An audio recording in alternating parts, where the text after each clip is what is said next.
He's won everything there is to be won in terms of medals at the world stage. And also, after being a Khel Ratna and Arjuna awardee, Gagan Narang is going to stand in front of the President of India and receive the Khel Protsahan Award as well. It's a long list of achievements, Gagan, but I'm not sure when you started your career as a sportsperson, you ever imagined that 15, 20 years down the line, you're going to be receiving the award for promoting sport.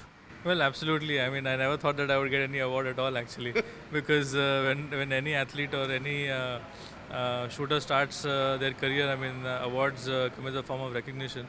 It's not the goal.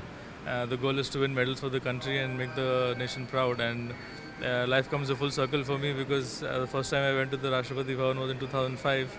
And this award is special because the earlier awards were given to me for my performances. This award is being given to me for what I've given back to the sport that I've got so much out of. So it's a great pat on the back and gives us impetus and motivation to perform and do better in the future. But I've seen a fair bit of Indian sports over the years, covered you from a very young age as well. I think both of us were pretty young back at the time. But a lot of people give back to the sport after they've retired. You've seen the PT Usha Academy come up, or Gopi Chand retiring as a player and then getting up as chief coach. You, in fact, started this journey to give back to the sport 2010, 2011, I mean, before the Olympics as well, before you'd even become an Olympic medalist. That would have been difficult because you had your shooting career, you had that goal of winning an Olympic medal, but still you decided that no, I have to start and give something back. Well, actually, Digvijay, it was a blessing in disguise because my life always revolved around the sport. And when I was not shooting myself, I was already trying to help other people get better at their sport. And 2011, after 2010, when I won the Commonwealth medals here in Delhi, a lot of people came up to me and said, we want to put our kids into shooting, and which is a structured academy in India. So I didn't have a really answer to give to them at that point of time.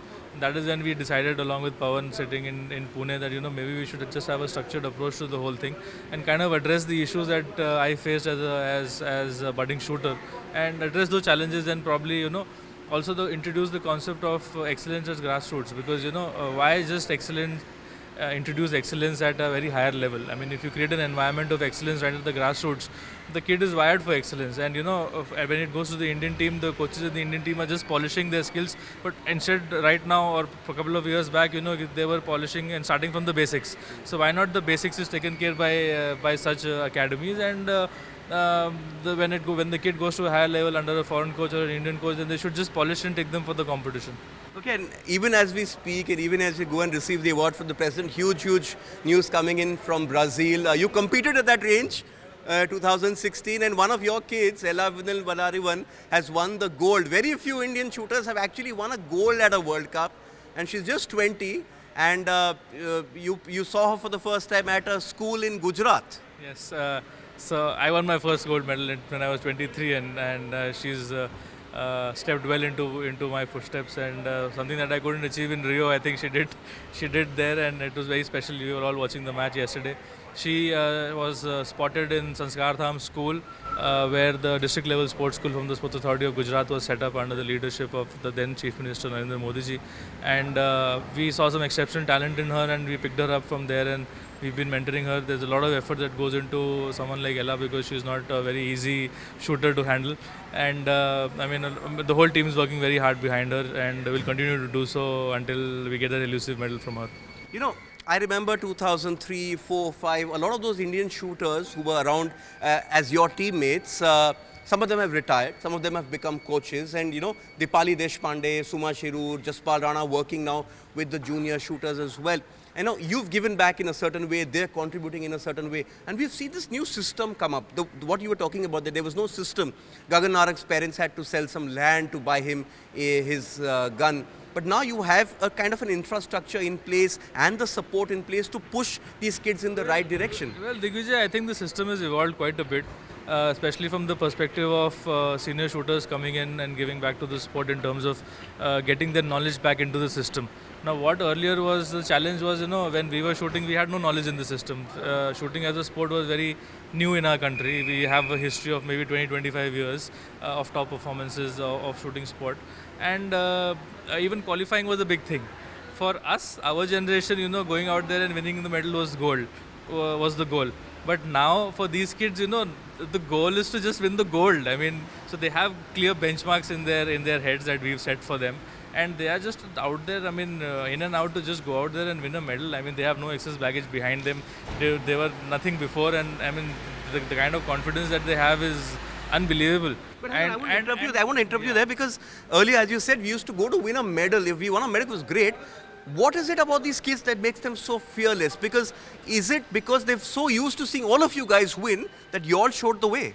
Well, yes, in a way, it's gradual progression, I guess, and the kind of knowledge that is now coming back into the system because of the X players coming back.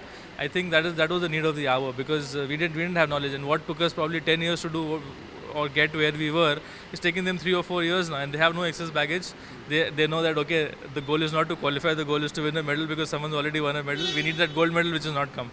So that is, I think, changed a lot over the years. An interesting competition happening in the women's air rifle. We've already got 2 quotas right at the World Championships, so that's out of the way. But I mean, look at the way Ella is performing, look at the way Mehuli Ghosh is doing well. It also helps when you have that bench strength pushing you. For the longest time, Abhinav Bindra and you were right up there and there was nobody pushing you.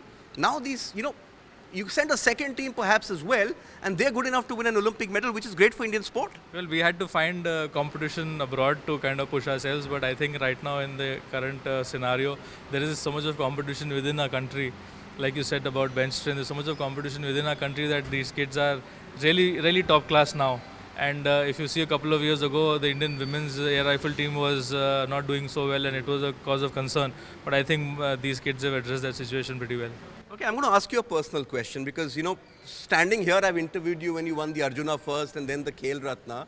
The hair's gone a very grey, but Gagan Narang, the shooter, is he as inspired today with the feats of Elavanal Valaravan saying that, I'm still not finished. You sent me a few videos of you training in Chennai. How's that going? And this break sort of helped you in a sense to refocus your energies and find that love back for shooting? Well, yes, it was the longest break I took of 8 months in the last 21 years. I think I need to spend time with my parents and take care of their health. And it was also, in a way, gave me fresh perspective to the sport. I wasn't enjoying my sport very well. But now I think, yes, when you're shooting for 21 years, every molecule in your body is all about the sport. It's very difficult to let go. So from that perspective, I started training again, and to my surprise, I was at the same place where I left in the World Championships in Changwon last year. So it was so that kind of said, okay, maybe you still have it in you. I mean, just don't think about something that is too far away. Just take things as they go and enjoy the process. And I'm happy that I'm able to shoot well and enjoy the process for now. Okay, you got to enjoy the moment, you got to enjoy your process, and hopefully we see you back in India colours very soon. Gagan, it's been a pleasure knowing you all these years, and it's nice to see you come back to receive a National Sports Award for something which is not related to your shooting career, as you said. Many congratulations and all the best.